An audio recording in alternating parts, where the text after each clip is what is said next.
नमस्कार, डीएनडे न्यूज में आपका स्वागत है। आज मैं बिहार की धरती से उस धरती पुत्र की चर्चा करूंगा जिन्होंने प्राचीन भारत के इतिहास में एक सम्राट के रूप में, राजनीतिज्ञ के रूप में,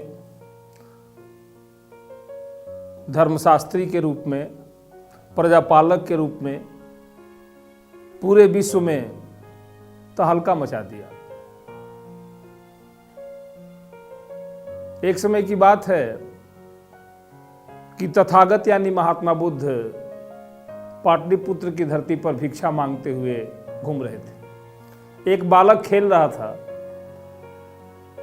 वो भिक्षा महात्मा बुद्ध को लेते हुए देखा और थोड़ी सी मिट्टी उठा करके महात्मा बुद्ध के झोली में डाल दिया। बोला कि बाबा, मुझको आशीर्वाद दीजिए कि मैं एक दिन पूरे भारत का सम्राट बनूं। तथागत मुस्कुरा दिए। उसके बाद ये घटना के बीते 100 वर्ष हो गए।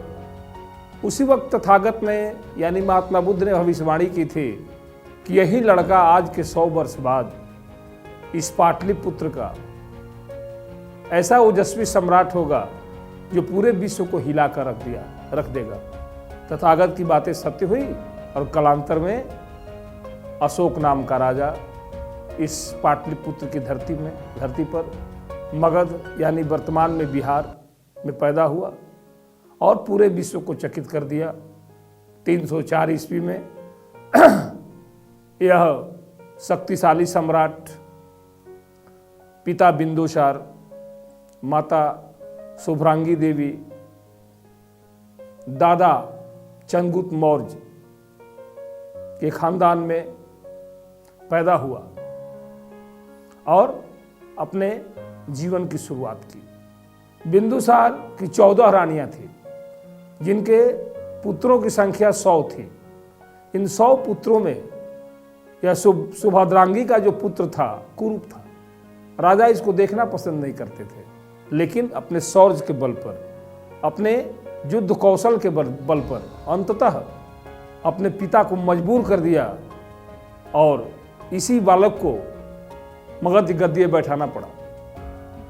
बिंदुसार की मृत्यु के बाद अशोक सबसे पहले राज्य विस्तार के क्षेत्र में काम किया। 8 वर्षों तक लगातार लड़ाई लड़ करके भारत की सीमा को वहां तक पहुंचा दिया जहां तक भारत का कोई भी प्राचीन सम्राट नहीं पहुंचा पाया।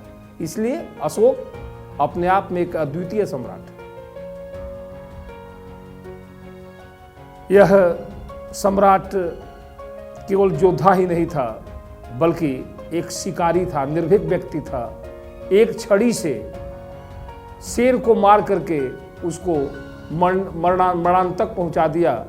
एक डंडे से शेर का शिकार, आप समझ लीजिए कितने बड़े उदात्त साहसी साहसपूर्ण कार्य है। ऐसा अशोक ने कर दिखाया था। उसके बाद इनका अंतिम युद्ध कलिंग का युद्ध रहा।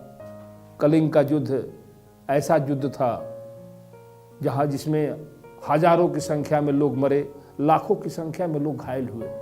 इस रक्तपात से अशोक का मन अशांत हो गया। वह अंततः बुद्ध शरणम गच्छामि, संघ शरणम गच्छामि यानी बुद्ध बौद्ध धर्म को स्वीकार किया और बौद्ध धर्म के प्रति इतना समर्पित हो गया कि अपने पुत्र महेंद्र और पुत्री संघमित्रा को श्रीलंका बौद्ध धर्म के प्रचार के लिए भेज दिया। अपने पुत्र और पुत्री को बौद्ध धर्म के लिए समर्पित करना अशोक के धर्म के प्रति आस्था का सबसे बड़ा प्रमाण है। यह सम्राट अपने निजी जीवन में भी बहुत धार्मिक प्रवृत्ति का व्यक्ति था, क्योंकि ऐसा कहा जाता है कि 1000 ब्राह्मणों को भोजन कराने के बाद अशोक खुद भोजन करता था। अब धार्मिक बनने के लिए इससे बड़ा प्रमाण और कुछ नहीं हो सकता। यह द्वितीय सम्राट भारत की सीमा को वहां तक ले गया जहां तक कोई सोच भी नहीं सकता। बौद्ध धर्म को विश्व स्तर तक पहुंचाने में इस महान सम्राट का विशेष योगदान है। चाहे राजनीति का क्षेत्र हो, आर्थिक क्षेत्र हो, सामाजिक क्षेत्र हो, सांस्कृतिक क्षेत्र हो, शिलालेख का क्षेत्र हो, हर क्षेत्र में अपने शासनकाल में पूरे भारत को विश्व में एक समृद्धशाली राज्य बना करके उसके बाद 40 वर्षों तक इन्होंने अपने देश की सेवा की। जनमानस के प्रति प्रजा वत्सलता, प्रजा के प्रति विशेष ध्यान, लोगों से प्रेम करना इनकी नियति थी। अंततः हम सभी जानते हैं कि काल किसी का पीछा नहीं छोड़ता है। काल एक ऐसा अकाट्य सत्य है कि चाहे कोई भी हो, आएगा सो जाएगा, राजा रंग फकीर, एक सिंहासन चढ़ चले, एक बंधे जंजीर। अंततः मानवता का पुजारी यह महामानव 232 ईस्वी पूर्व में 82 वर्ष की अवस्था में इस धरती को छोड़ गया। लेकिन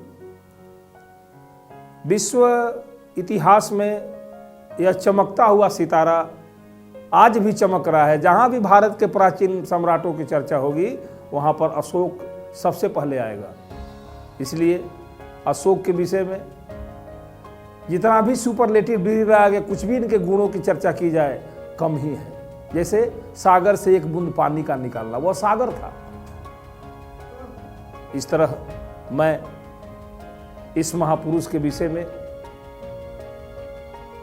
यही कहूंगा कि आज तो राजतंत्र नहीं है, लेकिन फिर भी अशोक ने देश के प्रति जो अपनी भावना को प्रदर्शित किया, हम भारतवासियों का कर्तव्य है कम से कम देश के प्रति अशोक की जो भावना थी उस भावना को अपने में उतारें और उतार करके इस महान सम्राट के प्रति सच्ची श्रद्धांजलि पेश करें।